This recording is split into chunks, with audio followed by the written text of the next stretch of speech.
방금 전에 소개받은 일리아스 AI 고범석이라고 하고요.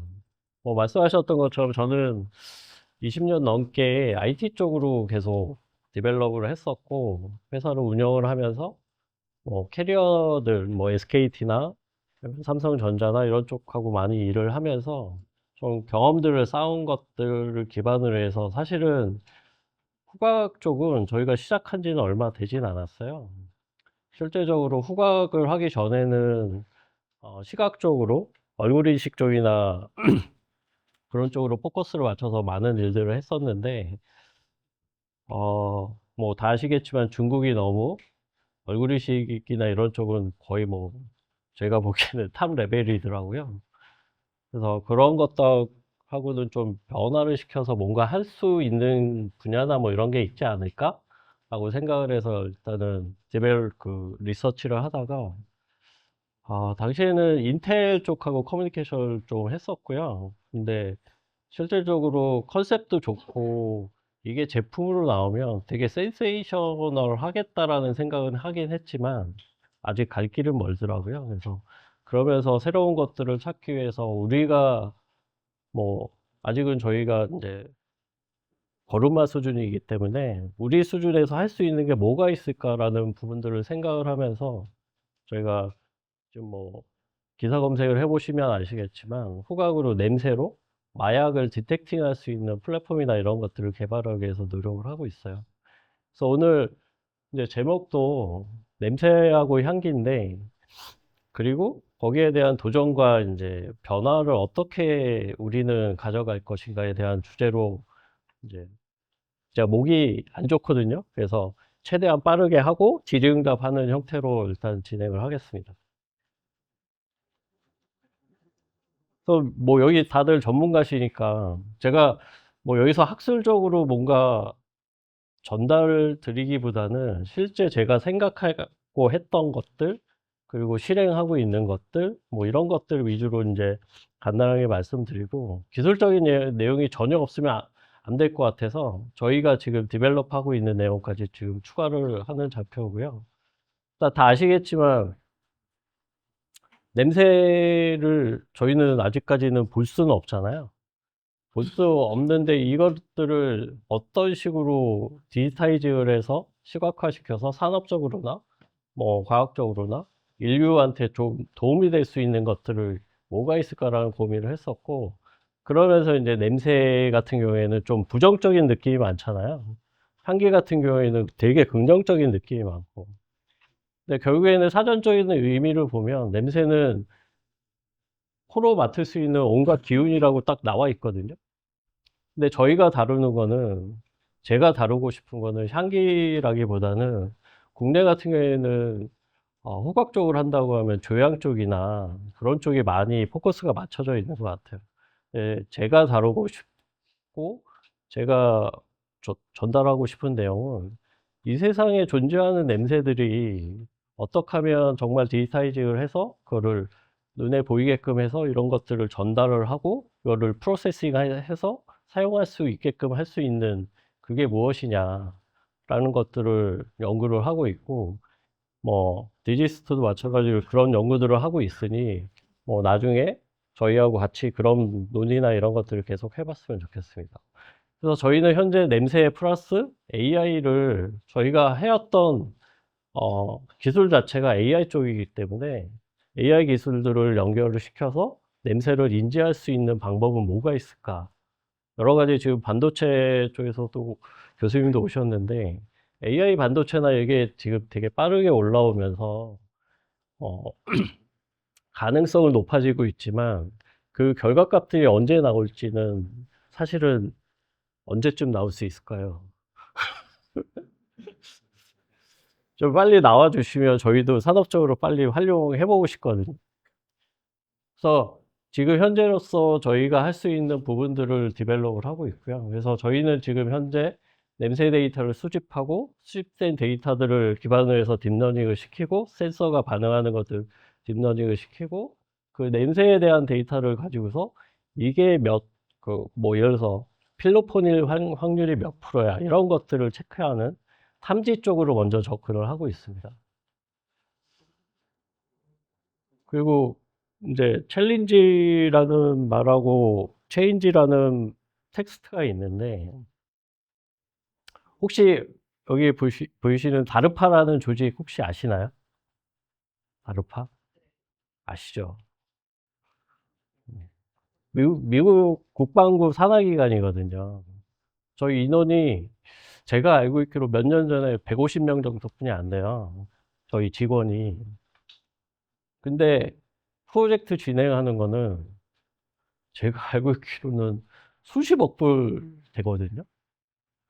근데 저기에서 하는 일 중에 가장 중요한 게 뭐냐면 여러분들이 하고 있는 일을 한다고 보시면 될 것 같아요.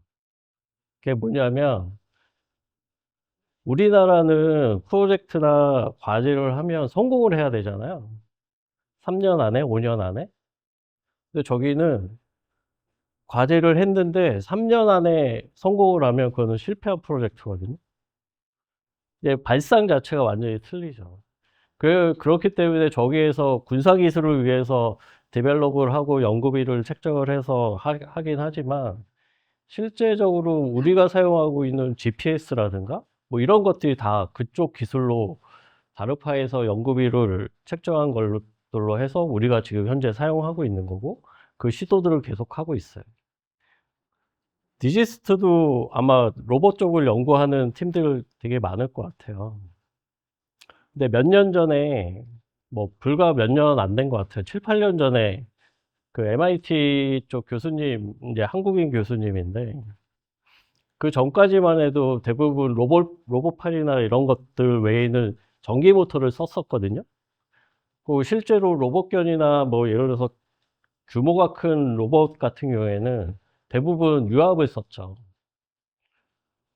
근데 거기에 대한 패러다임을 바꾸기 위해서 다르파에서 그 교수님한테 천문학적인 이제 투자를 하신 거죠. 너 이거 해봐. 전기 모터로 한번 해봤으면 좋겠어. 그래서 그런 부분들을 계속 연구를 하셨고, 그분이 이제 로봇견이나 이런 것들을 디벨롭을 해서 이제 어느 정도 아웃풋들이 나오고, 근데 그 투자를 해주셨던 다르파에 있는 분하고, 그리고 투자를 해주셨던 그 업체라기보다 국가기관 분하고 두 분이 실사를 하기 위해서 결과물을 보기 위해서 그 다음날 오시는데 그 랩에서 테스트를 한 거예요. 이렇게 영상을 찍으면서. 근데 막 과부하를 주면서 전기 모터에 과부하를 주면서 계속 테스트를 했어.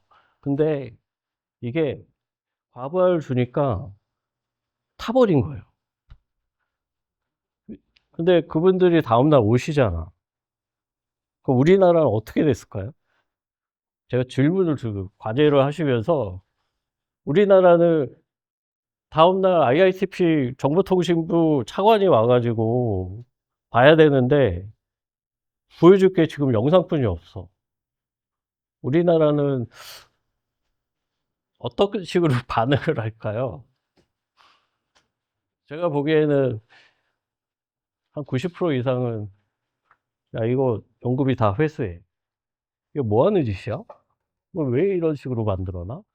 라고 얘기를 했을 것 같거든요. 아닐 수도 있지만.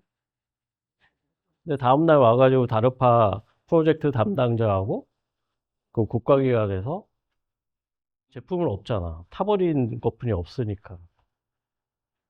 근데 그 영상을 보시더니 박수를 치면서 연구비가 엄청나게 더 늘어난 거죠. 그 이유가 뭐냐면 패러다임 자체를 바꾼 거예요. 그러니까 뭐냐면 바라보는 시각을 기존에는 유압이 아니면 힘을 못 받기 때문에 뭔가 그 가중치나 이런 것들이 무거운 거나 쓰러뜨렸을 때 다시 회복을 시킨다던가 이런 부분들을 유압이 아니면 처리를 못 할 거다. 모터로는, 전기 모터로는 힘들다. 라고 생각을 하는 게 일반적인 상황이었었기 때문에. 근데 결국에는 다르파의 지원을 통해서 지금 우리가 사용하고 있는 지금 로봇견도 그렇고 대부분은 유압은 거의 없을걸요? 이제 1% 미만? 뭐 산업적으로 필요한 부분에서 쓰고 있긴 하지만 로봇경 같은 경우에도 중국 제품 한 200만 원짜리도 있어요. 우리나라 저 미국에서 생산한 G까지 해가지고 로봇경 같은 경우에는 3억짜리도 있지만 중국에는 200만 원짜리도 있거든요. 그 카이스트나 로보틱에서 연구하는 것 중에 하나가 그런 것들 갖다가 자세 보정이나 뭐 이런 것들을 이제 하고 있기 때문에 이게 자체가 이제 패러다임의 변화라는 거죠. 후각도 마찬가지라고 저는 생각을 하거든요. 저희가 IR을 하거나 밖에 나가서 막 하면 어 해봤는데 이거 안 되던데 니네가 어떻게 하니? 너 할 수 없을 것 같은데? 막 비웃음을 많이 받았거든요, 초반에. 근데 그런 것들을 증명하는 환경이나 이런 것들을 여기 있는 사람들이나 분들이나 제가 좀 하나하나씩 건드리고 싶은 거죠. 그렇게 하려면 결국에는 제가 제시한 텍스트인 챌린지와 체인지가 필요하다는 거라고 생각을 하는 거예요. 그래서 결국에는 포인트가 그래서 여러분들한테 제가 드리고 싶은 말은 질문이라는 부분에 대해서 다시 한번 생각해 봤으면 좋겠다라는 거예요. 그러니까 최초의 질문이라고 이제 말씀을 드리는 건데 후각도 마찬가지고 앞으로 뭐가 나올지 모르겠지만 그 생각하고 있는 패러다임 자체를 시각을 조금만 바꾸면 새로운 질문을 할 수 있는 가능성이나 이런 것들은 되게 많아질 것 같아요. 그런 부분들을 저희 직원들한테도 전파를 하고 있지만 쉽지는 않아요. 예, 훈련이 돼야 되고 결국엔 고민도 많이 해야 되고 질문을 할 수 있다는 거는 지식이 있기 때문에 난리지가 있으니까 질문을 할 수 있는 거거든요. 아무것도 모르는데 무슨 질문을 해요. 근데 예를 들어서 요즘에는 많이 안 쓰는 것 같은데 폴라로이드 카메라 혹시 아시죠? 혹시 그게 어, 어떻게 개발이 됐는지 출시가 됐는지 혹시 아세요?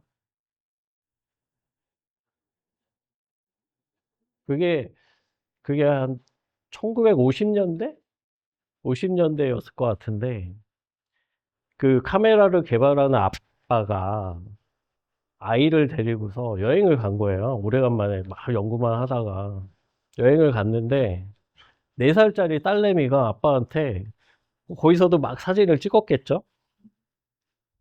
근데 사진은 그 당시에는 사진을 필름을 해서 필름을 암실해서 이렇게 해가지고 인화를 해야 되는 과정이 있었는데 4살짜리 아이가 최초의 질문을 한 거죠, 아빠한테. 아빠, 이거를 내가 찍으면 바로 내가 볼 수 있는 방법은 없을까? 뭐 어떤 식으로 질문을 했는지 모르겠지만 그런 식으로 질문을 한 거예요. 그러니까 아빠가 충격적이었던 거죠. 그래가지고 여행을 마치고 돌아와서 연구실에서 일주일 동안 고민을 하면서 툭탁툭탁툭탁 만들어냈던 게 폴라로이드 카메라예요. 그러니까 발상의 전환이 아이든 어른이든 그게 전혀 상관이 없다라는 거예요. 그러려면 결국에는 뭐 4살짜리 아이가 무슨 지식을 갖고 있었는지 모르겠지만 갑자기 튀어나오는 생각을 하지 못하는 생각 외의 말을 했을 때 그것들을 어떻게 반응하고 어떻게 받아들이고 어떻게 실행하느냐에 따라서 패러다임이 완전히 바뀔 거라고 생각을 해요. 제 아이가 고등학교 1학년이거든요. 큰아이가 고등학교 1학년인데 제가 3살, 4살 때까지만 해도 우리 애를 보면서 우리 애가 천재인 줄 알았어. 정말. 제가 생각하지 못한 얘기들을 막 뱉어내더라고요. 근데 애가 유치원을 다니고 학교를 다니고 하면서 그게 다 없어지더라고요. 그냥 규칙이 생기는 거야. 규범이 생기고. 그 틀에서 벗어나면 문제가 생기는 것처럼 교육이 되다 보니 그래서 저도 이제 아이에 대한 관심이 좀 있었으니까 대안학교를 보내야 되나? 해외로 보내야 되나? 뭐 여러 가지 고민들을 했었는데 그런 부분들이 저는 개인적으로 여러분들한테도 그렇고 저 자신한테도 그런 부분들이 되게 중요하다고 생각을 해요. 뭐 지금도 공부를 하시면서 뭐 여러 가지 연구 분야가 있었겠지만 아까 교수님하고도 얘기를 잠시 나눴는데 논문을 보기 시작을 하면 계속 그 논문을 관련된 것도 계속 보시잖아요. 되게 중요하죠. 알아야 되니까. 근데 조금만 생각을 해보면 그 틀에 내가 박혀서 다른 생각을 못 할 수 있다라는 것도 한번 같이 생각을 해봤으면 좋겠다라는 생각이 좀 들어요. 그러니까 그런 것들을 이제 한번 고민을 해봐 주시면 좋을 것 같습니다. 다 아시죠? 모르는 사람 혹시 있나요? 여기에? 네 분? 아인슈타인 되게 유명하잖아. 상대성 이론. 상대성 이론으로 전 세계적인 학자가 됐고, 피카소는 혹시 저분이 92세인가에 돌아가셨는데, 혹시 평생 동안 작품을 몇 개나 발표하셨는지 혹시 아세요? 빨리 찾아봐.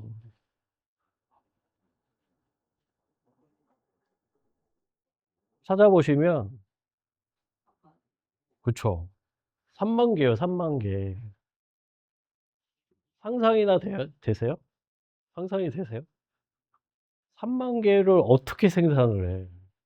우리가 평생 사는 게, 평생, 우리가 100세까지 산다고 하면, 3만 개의 작품을, 물론 그림만 있는 게 아니고, 시도 있고, 조각도 있고, 여러 가지 제품이, 저기, 미술 작품이 있지만, 어찌됐든 자기가 크리에이티브하게 뭔가 생산을 해서 발표를 하고 가지고 있고 했던 것들이 3만 개가 넘는다는 거예요.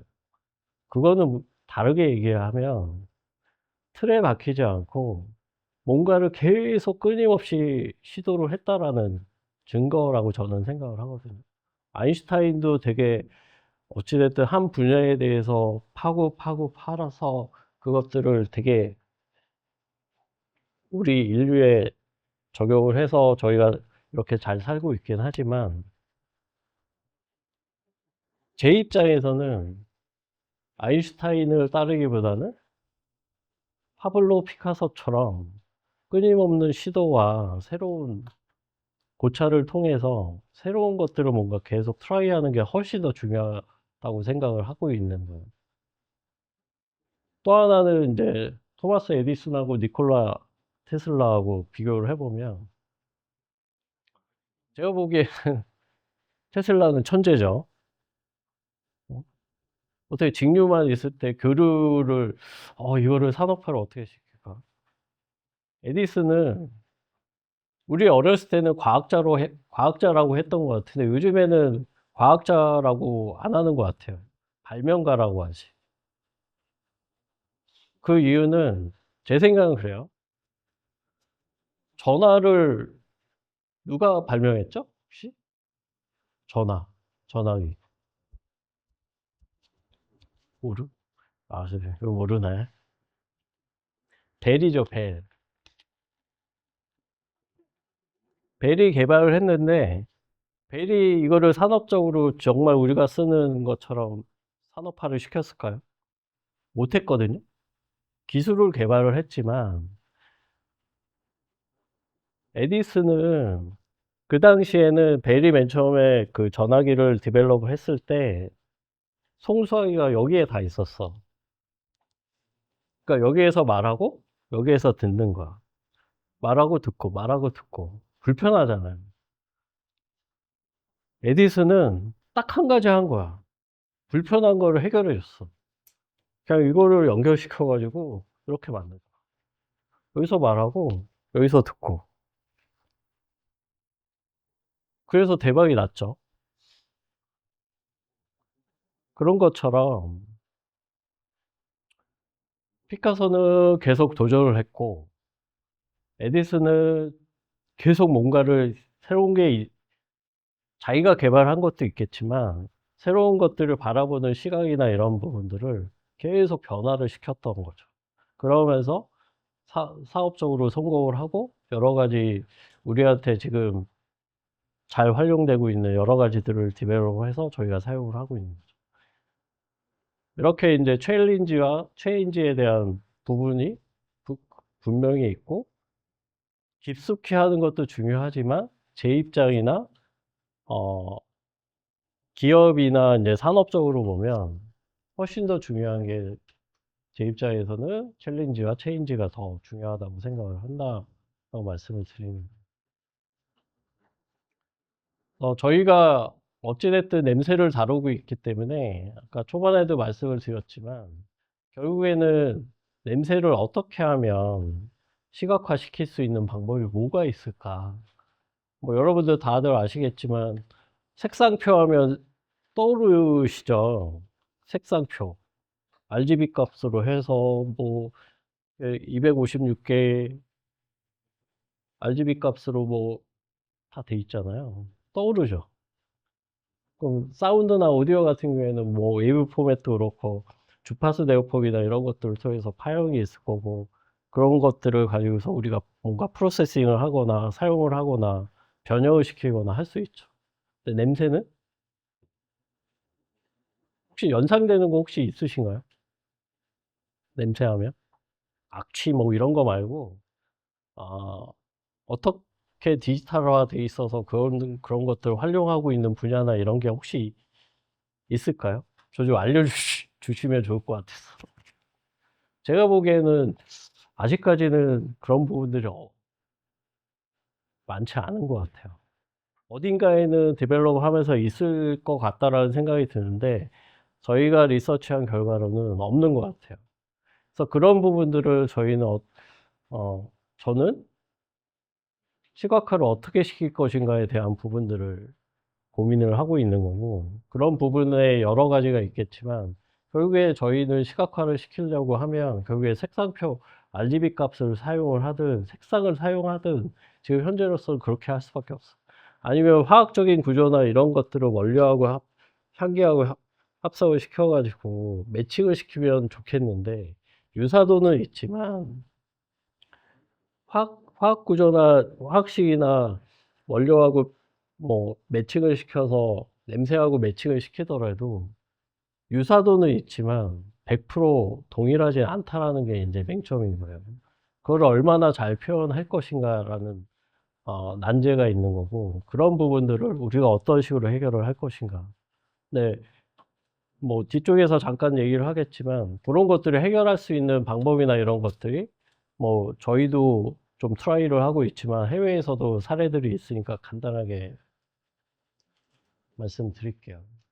그래서 저희가 디벨롭 하고 있는 거는 저런 시각화를 디지타이징을 해서 냄새 자체가 보일 수 있게끔 보고 들을 수 있게끔 보고 냄새 데이터 자체를 컬러링을 시켜서 컬러링이라는 게 이제 되게 헷갈려 하시는데 내가 원하는 것들을 내가 만들어서 프로세싱해서 이제 제공을 하겠다라는 뜻이거든요.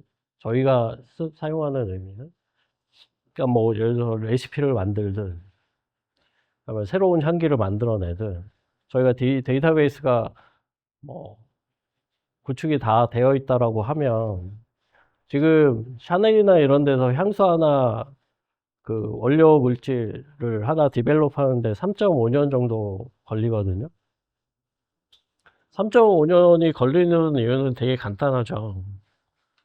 원료들 이렇게 많고 다 테스트하고 조향사가 냄새 맡고 그거를 이제 계속 테스트하는 거죠. 근데 그런 것들이 디지타이즈 됐다라는 가정이면 한 달로 줄일 수 있지 않을까요? 그러니까 예를 들어서 어 요번 가을 시즌에는 30대 여자분이 좋아하는 차가운 느낌의 장미향 나는 이런 향수를 디벨롭 하고 싶어. 거기에 대한 후보 물질하고 화학식 구조나 뭐 이런 것들을 나한테 줘. 라고 하면 저희가 갖고 있는 데이터베이스에서 아웃풋을 주고 여기에서 테스트할 수 있게끔 거기에 대한 퀄리티나 이런 것들을 확보하기 위한 부분들을 많이 연구를 해야 되겠죠. 실제로 저희한테도 지보단이라고 스위스에 100년 이상 된 이제 향수 원료를 제공하는 회사인데 그런 쪽에서도 그런 것들을 요구를 하거든요. 실제 산업에서 그런 부분들을 그 이유가 저희가 코로나를 겪으면서 학습이 돼서 그래요. 아스트라제네카나 화이자나 이런 데가 1년 만에 어떻게 백신을 만들어 부작용은 있지만 방법 자체를 바꿨기 때문에 그래요. 10년 동안 검증하면서 안정성이나 이런 것들을 했던 걸 1년 안에 할 수 있던 건 AI 때문에 그런 거예요. 그 실험의 빈도수나 이런 것들을 AI로 다 줄여놨기 때문에 훨씬 더 뭐 지금도 안정성에 대한 문제는 있지만 실제적으로 우리가 1년 안에 10개월 안에 1년 안에 그런 백신들을 만들어낼 수 있었다는 건 되게 패러다임 자체가 완전히 바뀌어 있는 거죠. 그래서 제 생각은 세상의 모든 냄새를 디지타이징 해보고 싶다. 여러분들하고 같이. 그거를 체계화시키고, 그리고 시각화. 시각화에 대한 알고리즘은 여러 가지가 있겠죠. 그래서 저희의 미션이기도 해요. 전 세계의 사람들이 냄새, 저희가 구축해 놓은 냄새 정보에 쉽게 접근을 해서 정부 기관이 됐든, 기업이 됐든, 개인이 됐든, 저희 데이터베이스를 쉽게 접근해서 활용할 수 있었으면 좋겠다. 뭐 이런 목표들을 가지고서 저희가 회사를 운영을 하고 있고, 뭐 여기 그림에 보이는 것처럼 변화를 통해서 저도 그렇고 여러분들한테도 엄청난 기회가 올 수 있는 분야 중에 하나라고 생각을 해요. 제가 할 수 있는 거는 한국에서 뭐 한 10명, 몇 명 되는 이제 연구원들하고 디벨롭 하는 거는 한계가 있거든요. 그래서 사실은 저희가 지금 해외 쪽, 특히 미국 쪽에 계속 가면서 뭐 걔들 만나면서 뭐 DOD가 국방부, 미국 국방부하고 미팅을 하면서 하고 있는 이유가 시장 자체도 틀리고 연구비 자체도 틀리고 그런 부분들 때문에 계속 트라이를 하고 있는 거예요. 그래서 여러분들도 그런 부분들을 되게 큰 찬스가 올 수 있는 분야이기 때문에 되게 저변 확대가 됐으면 좋겠고 저보다 뛰어나신 분들이니까 이런 부분들을 가지고서 좀 더 큰 뭐 인류한테 좀 도움이 될 수 있는 그런 것들을 제공해 줄 수 있는 분들이 되셨으면 하는 바람입니다. 뭐 여기 전문가들이시니까 후각 쪽 뭐 다 아시잖아요. 후각 수용체로 해서 어? 글로 냄새를 맡고 되게 인간의 감각 기관 중에서 제일 어려운 것 같아요. 후각 쪽이. 맛이나 청각이나 뭐 이런 것들은 어느 정도 이제 연구된 분야도 있고 그래서 근데 후각 쪽은 아직도 미지의 영역들로 많이 남아 있는 것 같습니다. 그래서 거기 계시는 분들이 이 융합연구소에서 그런 부분들을 하나하나씩 해결해 나가고 계시는 것 같아요. 대표적으로 2021년에 뉴로모픽 그 로이 칩으로 해서 인텔에서 발표를 했거든요. 2021년에. 우리 마우스 그 실험용 쥐가 구분할 수 있는 12개의 냄새를 구분할 수 있어 해서 이제 신경망 기반으로 해서 이제 발표를 한 거예요. 실제 데이터도 있고. 아, 좋죠. 근데 상품화는 안 돼. 그리고 저 결과값이 나오기까지 제가 2021년 22, 그 전이었으니까 그때 제가 인텔 쪽한테 들은 얘기는 저 연구를 한 지 10년이 넘었다고 알고 있거든요. 지금 레벨 2로 올라가긴 했지만 지금도 계속 연구를 하고 있고 저쪽은 이제 칩 베이스로 가려고 계속 디벨롭을 하고 있어요. 그러면서 조금 많이 변화가 된 것 같아요. 뒤쪽에서 설명이 될 것 같고 위쪽에 있는 거는 분자 냄새들을 예측할 수 있는 부분들을 시각화를 시킨 모델, 대표적인 모델이라고 생각을 하시면 될 것 같아요. 근데 저거 같은 경우에는 구글 리서치에서 연구를 하기 시작을 했고 지금 저기도 2022년에 분사를 해서 오스모라는 업체를 세팅을 했고 지금 활발하게 디벨롭을 하고 있어요. 그 뉴스 기사 얼마 전에 났는데 거기 대표가 오스모 대표가 나이키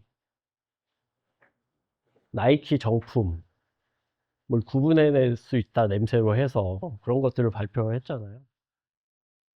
저희도 마찬가지거든요. 저희도 구분해낼 수 있거든요.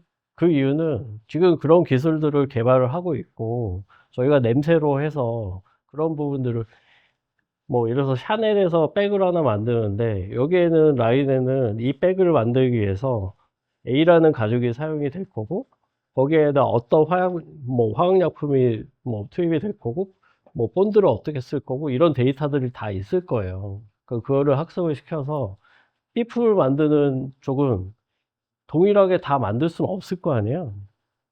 가죽이 틀리든 본드가 틀리든 환경이 틀리든 근데 그런 것들을 체크해내는 프로세스로 한다고 하면 충분히 가능하겠죠. 이론적으로는 충분히 가능하고 제가 생각했을 때도 재밌는 아이템이 될 수도 있을 것 같아요. 산업적으로는 아직 모르겠죠. 그리고 오른쪽 하단에 있는 게 저희가 추구하고 있는 내용이긴 해요. 후각지능이라고 해서 저희들은 접근 자체를 사실은 칩 베이스로 해서 했으면 좋겠다. 그래서 인텔을 컨택을 했었고 근데 시간이 너무 많이 걸리고 삼성전자도 센서 베이스로 하고 있는 상황이고 근데 저희 같은 경우에는 좀 상용화에 대한 욕심도 있고 여러 가지 이슈들이 있었기 때문에 어, 현존하는 센서들을 기반으로 해서 그 저희들이 이제 공기를 사용하니까 이 환경가스, 목표가스에 대한 공기를 센서 어레이로 투과를 시키면서 거기에 센서가 반응하는 데이터들을 기반으로 해서 저희가 딥러닝을 시키거든요. 그럼 저희가 지금 할 수 있는 거는 그런 거예요. 음, 뭐 예를 들어서 육포가 있는 그 냄새를 취득을 해가지고 학습을 시키면 이 육포일 가능성이 몇 프로인지에 대한 것들을 저희가 추출해서 이제 노티를 시키거든요. 그러니까 그런 기전들을 가지고서 저희가 아주 초보적인 기전들을 가지고서 저희가 산업적으로 적용하려고 디벨롭을 하고 있다고 보시면 될 것 같아요. 그래서 구글 리서치는 이런 식으로 분포나 냄새에 대한 분포나 이런 것들을 정의를 했고 이 부분이 2022년에 2023년이었던 것 같은데 그 네이처지였나 사이언스지였나 거기 논문을 발표를 하면서 순간적으로 이슈가 엄청 됐었어요. 그 한 달 기간 동안 트래픽이나 이런 문의나 이런 것들이 엄청 많았었던 것 같아요. 그러니까 컴퓨터가 냄새를 맡을 수 있다라는 주제로 해서 이제 그런 데이터를 기반으로 해서 모았던 데이터들을 오스모가 발표를 한 거죠. 사실은 그 전에 구글 리서치에서 이미 하고 있었고. 오스모의 그 멤버들을 보면 저희도 많이 부족한데 저희들은 IT 개발자거든요. 근데 오스모의 멤버들은 의사도 있고요. 심리치료사도 있고 조향사도 있고 그리고 정신과 의사도 있고 신경과 다양한 분야가 다 있어요. 그 이유는 되게 간단하죠. 인지를 어떻게 할 것인가에 대한 여러 스펙트럼들을 커버를 하기 위해서는 단순히 공학적으로만 접근하면 한계치가 있을 수밖에 없다라는 결론이 있기 때문에 그런 스라이드를 하고 있는 거고. 그러니까 여기도 마찬가지로 디지스트도 학문적으로 보는 것도 있겠지만 좀 스펙트럼을 좀 넓혀보면 뭐 향후에 논문을 쓰든 아니면 산업적으로 창업을 하시든 네, 생각들을 많이 바뀌어질 수 있을 것 같습니다. 그 인텔에서 로이칩 기반으로 해서 2021년에 발매를 했잖아요. 지금은 할랄 포인트로 저쪽으로 갈 것 같아요, 지금 상황이. 그러니까 뉴런 11.5 뉴런을 내장을 했다고 하더라고요. 저는 직접 못 봤고 인텔에서 자료를 줘가지고 잠깐 봤는데 저게 어떻게 가능하지? 라는 생각이 들 정도로 지금 업그레이드가 상당히 많이 됐고 위쪽에 보시면 그 로이 칩에서 활용하던 그 하드웨어 스펙들이거든요. 그게 이런 식으로 지금 변화가 됐고 이거에 대한 뉴런에 대한 데이터들을 가지고서 이제 얘네들이 칩 베이스로 가려고 하는 것 같아요. 그러니까 만약 저게 된다고 하면 기존에 10년 동안 해왔던 것보다 훨씬 더 빠른 속도로 결과값들을 도출할 수 있지 않을까?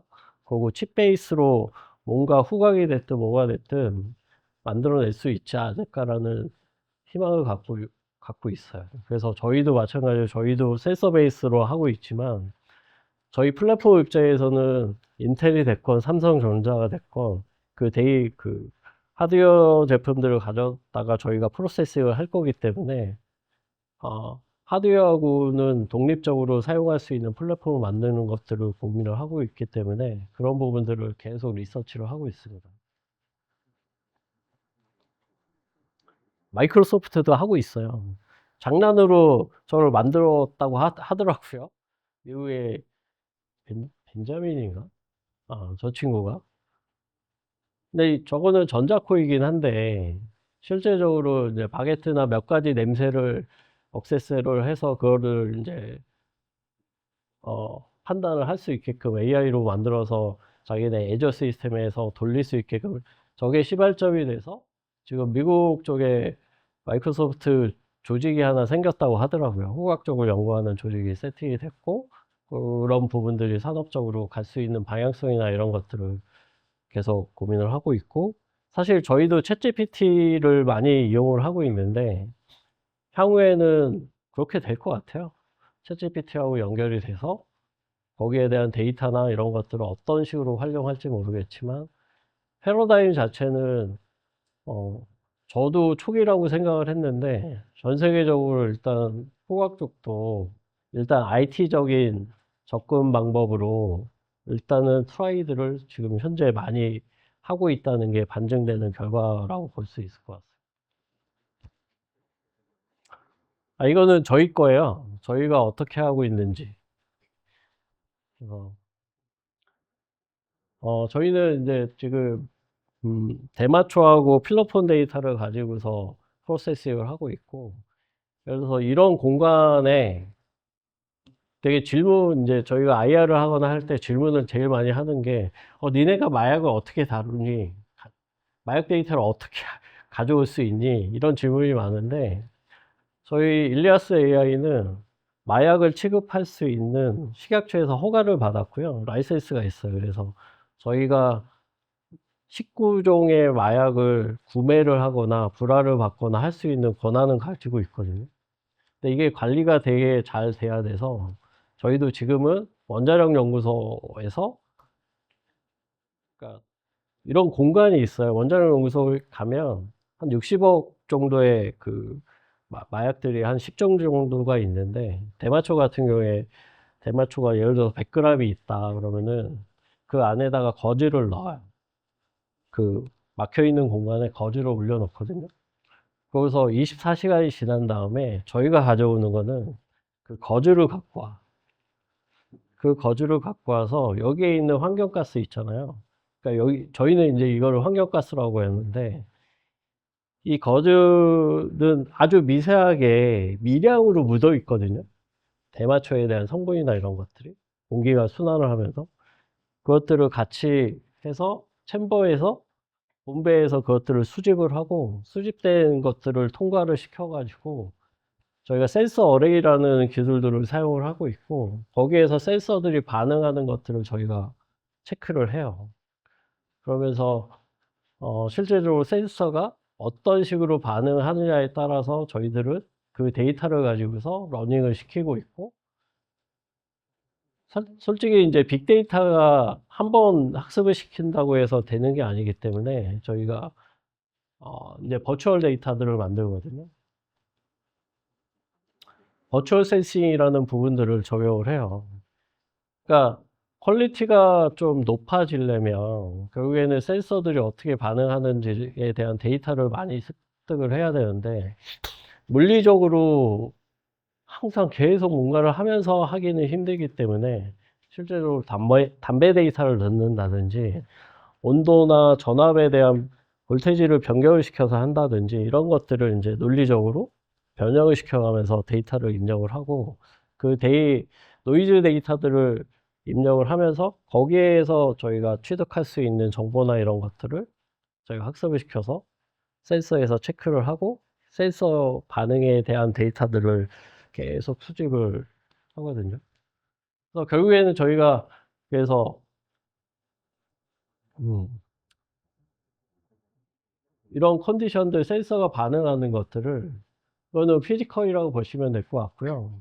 오른쪽에 있는 건 이제 버추얼 데이터라고 보시면 될 거예요.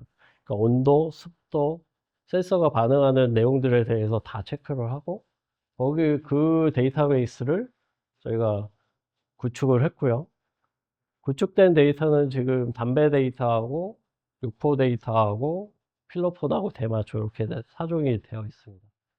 그래서 이거에 대한 데이터를 기반으로 해서 저희가 앙상블 인텔리전스라고 해서 목표 가스가 뭔지를 체크하기 위해서 이제 이런 것들 앙상블을 시켜가지고 최적의 결과값들을 도출하기 위한 시도들을 지금도 계속 하고 있고, 퀄리티를 높이기 위해서 여러 가지 방법들을 제안을 하고 있습니다.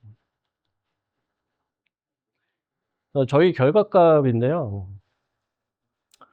어, 사실은 저희가 이런 데서, 이런 공간에서 6개의 연구실에서 테스트를 진행을 했고, 택배 차량에서 테스트를 했어요. 근데 대마초 같은 경우에는 정말 퀄리티가 좋아요. 그러니까 뭐냐면, 냄새가 확실하게 나니까 99%? 디텍팅을, 검색을 99%는 하더라고요. 저희 알고리즘이 좋은 건지, 아니면 센서가 좋은 건지 모르겠는데, 근데 필로폰 같은 경우에는 90% 정도 디텍팅을 하고 있거든요. 어, 뭐, 이거는 비하인드이긴 한데, 저희가 관세청하고 커뮤니케이션을 하면서 마약견 아시죠? 네, 마약견이라고 해서 얘네들이 디텍팅을 하는 확률이나 이런 것들 아무리 찾아봐도 데이터 없을 거예요. 다 찾아봤는데 없더라고요. 어디에도 없어.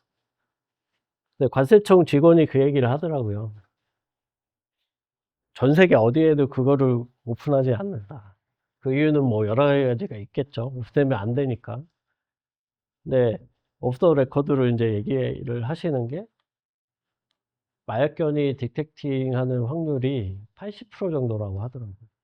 저희가 평균적으로 92.5%다 그랬더니 엄청나게 놀라시는 거예요. 관세청에. 야, 이거 그러면, 아, 대마초는 좋은 마약이라고 하더라고요. 중독성도 없고, 비싸고, 좋은 마약이라고 관세청 직원이 그렇게 얘기하더라고요.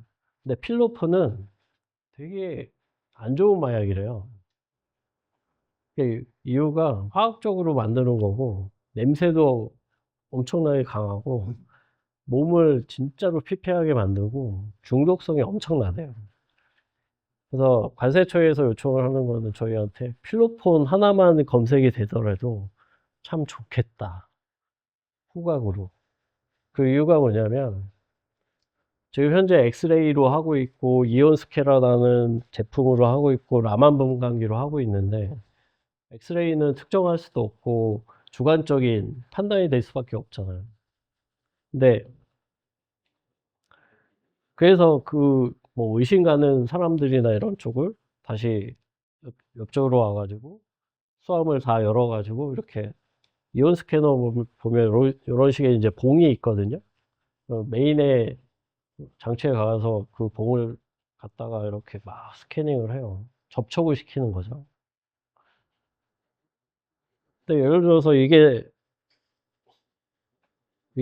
그 캐리어인데 내가 숨겨놓은 거 대마초를 필로폰을 여기에다 숨겨놨어. 근데 이 봉이 여기를 접촉하지 않으면 검색이 안 돼요. 음. 이게 가장 큰 문제예요. 저 전수 검사를 할 수가 없어. 그래서 의심 가는 사람들을 다 뒤집어 엎어가지고 다 해보고 접촉을 하는 거거든요. 그러니까 그런 부분들을 해결할 수 있는 게 저희는 공기라고 생각을 했었던 거고, 실제로 마약견이 프론트단에서 나오는 경우는 극히 드물다고 하거든요. 저도 몇 번 봤고 보셨을 거예요. 공항에 가시면 마약견들. 네, 투소가 있거나 아니면 이제 고객들, 공항 이용자들한테 보여주기 위해서 우리는 이런 것들을 하고 있고 이렇게 마약 디텍팅을 하고 있어 라는 것을 보여주기 위해서 이렇게 하는데, 실제로 90% 이상은 백단에서 일을 하거든요, 마약견은. 우리가 공항에서 내려서 이미그레이션을 통과하기 전까지 보통 15분에서 20분 걸리잖아요. 그때 컨베이어 벨트 하면서, 예를 들어서 베트남에서 딱 들어온다, 비행기가. 그러면 전수검사예요, 거기. 사람들이 이렇게 캐리어를 누르고 있어. 그러면은 그 옆에 마약견들이 이제 쭉 지나다니면서 그것들을 디텍팅을 하거든요. 저희가 생각하고 있는 그런, 저희가 디벨롭하고 있는 제품도 그런 기전일 거예요. 근데 그런 것들을 감안을 해서 공항이나 실제 환경은 그것만 있는 게 아니잖아요. 섞여 있을 거고, 김치 냄새도 있을 거고, 담배 냄새도 있을 거고. 그렇기 때문에 저 테스트를 진행을 했었던 거고, 실제 환경가스나 대마초나 이런 것들을 희석을 시켜 놓은 상태에서 저희가 92.25%라는 것들을 이제 획득을 했기 때문에 충분한 사업성이나 이런 거는 있겠네 라는 생각을 했었던 거고, 계속 지금 디벨롭을 하고 있어요. 그러니까 시각화에 대한 문제는 계속 요구를 하지만, 저희 기술 기반으로 해서 저희가 아마 CES 2025 때 아마 첫 공개를 할 예정이거든요. 네, 요런 이제 어드민 화면들이 제공이 될 거고, 이제 마약견의 이제 가장 큰 문제는, 사람도 마찬가지지만 마약견도 사실은 막 이렇게 하면 30분 정도 일을 하면 2시간은 쉬어줘야 돼요.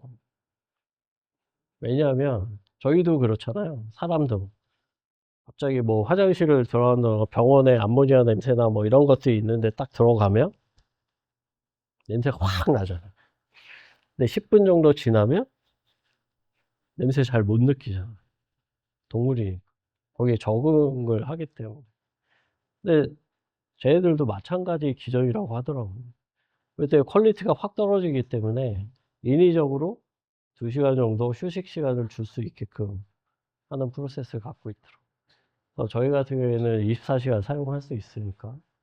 그래서 저희한테 되게 중요한 게 센서 모니터링인데, 저희가 64개의 센서를 한꺼번에 사용을 하고 있기 때문에 잘 아시겠지만 센서의 구동 연환이나 시간들이 다 틀리거든요.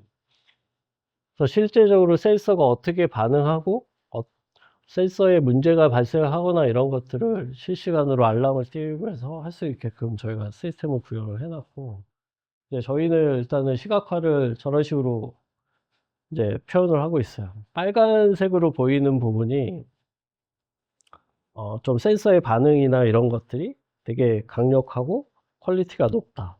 파란색으로 가면 갈수록 그 구분이 어렵거나 아니면 감도가 낮다라고 이제 판단을 하고 있어요. 그래서 512개의 센서 그 레이어를 두고서 거기에 대한 분포를 저희가 시계열 데이터로 다 학습을 시키고 있고, 이 시계열 데이터 기반으로 해서 한 번 사이클을 돌릴 건지 2번 사이클을 돌릴 건지에 따라서 저희 퀄리티나 이런 것들을 어떤 식으로 확보할 수 있는지, 그런 알고리즘들을 지금 계속 디벨롭을 하고 있습니다. 그래서 이제 저희가 하고 있는 거예요. 그래서 일단은 지금 현재는 ESG 저희 모델이 아마 저렇게 나올 거고, 즉 국내 같은 경우에는 중대재해법, 그 중대재해처벌법 때문에 되게 이슈가 많거든요. 그래서 지금 저희한테 이제 의뢰가 들어오는 것 중에 하나가 이제 유독가스를 디텍팅을 좀 했으면 좋겠다. 지금 예를 들어서 반도체 라인이나 아니면 원자력 발전소나 이런데 실제 관들이 있는데, 그 관에 균열이나 이런 것들을 파악하기 위해서 소형 로봇을 투입을 해서 그런 것들이 발견이 되면 촬영을 해서 센터로 보내는 그런 액션들을 하고 있는데, 그런 부분들을 후각까지 연결을 하게 된다고 하면 좀 파워풀하겠다. 그래서 그런 것들을 같이 연구를 하고 싶다. 뭐 그런 것도 있고, 뭐 국방부 같은 경우에는 폭발물이나 이런 것들을, 지뢰나 이런 것들을 냄새로 좀 디텍팅 할 수 없을까? 뭐 이런 얘기들도 있고. 그래서 저희가 궁극적으로 가려고 하는 거는 그게 로봇하고 연결해서 사회적인 안전이나 이런 것들을 확보할 수 있는 부분들로 좀 포커스를 맞추고 있어요. 그래서 재난현장이나 전쟁이나 아니면 화재가 났다던가 그런 쪽에 구조대원이나 이분들도 되게 중요한 분들이잖아요. 그 전에 이제 로봇을 투입을 해서 안전이 확보가 되거나 이런 그 이후에 투입을 하든 이런 식으로 이제 시나리오를 짜서 저희가 디벨롭을 하고 있어요. 거기에 동일한 얘기를 계속 하는 건데, 감각기관 중에 정복되지 않은 몇 개의 기관이 있잖아요. 미각하고 뭐 촉각은 햅틱이나 뭐 이런 것들로 많이 뭐 트라이를 하고 있으니까. 근데 후각하고 미각은 아직까지는 음, 미지의 세계인 것 같아요. 그래도 후각은 조금 더 앞서 있는 것 같고 미각은 조금 처지고 있는 것 같고. 근데 실질적으로 우리나라만 해도 국내가 3조라고 해요. 후각 시장이. 저게 대부분 다 조양 시장이거든요. 우리나라만 3조거든요. 엄청난 시장이, 전 세계 시장이 있다는 거예요. 근데 그거를 어떻게 표현할 것인가, 어떤 식으로 서비스를 할 것인가, 이런 거에 대한 지금 현재는 무주공산인 상태라고 생각을 하고 있는 거고, 여러분들이 그런 역할을 할 수 있다고 생각을 하고 있어요. 그 FTA 잘 아시죠? FTA 조약들 전 세계적으로 하잖아요.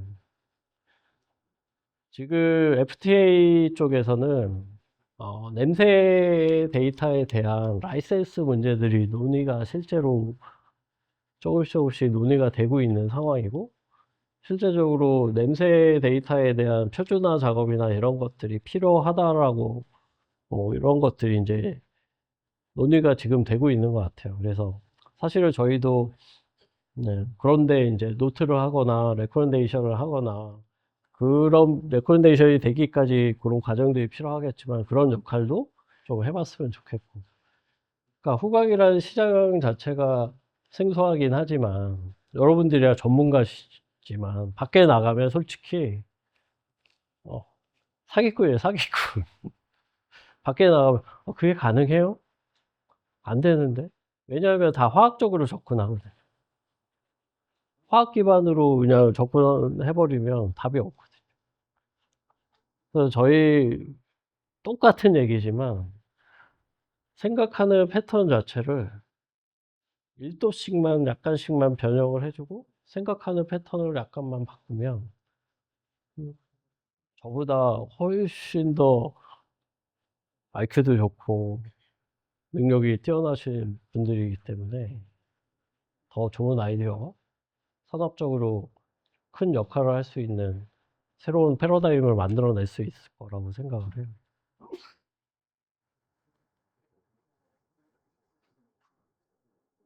사운드는 안 나오죠. 제가 마지막으로 그 영상 하나만 보여드리고 끝낼게요.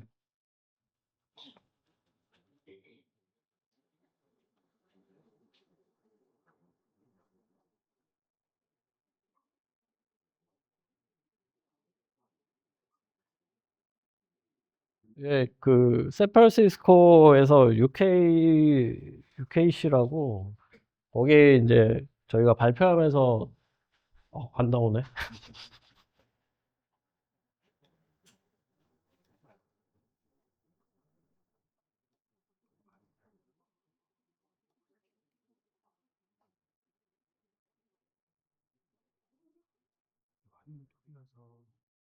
음,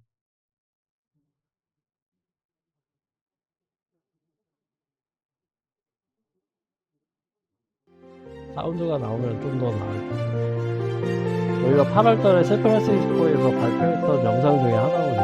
저희 제품이 어떻게 플레이가 될지, 물론 프론트 단에서 인식을 한 건데, 실제적으로 공항에서 내리시면 백단에서는 되게 바쁘게 움직이고 있거든요. 결국에는 저희는 주변에 있는 공기를 포집을 해서 포집된 데이터를 기반으로 해서 저희가 센서들을 감염을 시키고, 그러니까 수화물이나 사람들이나 이런 쪽에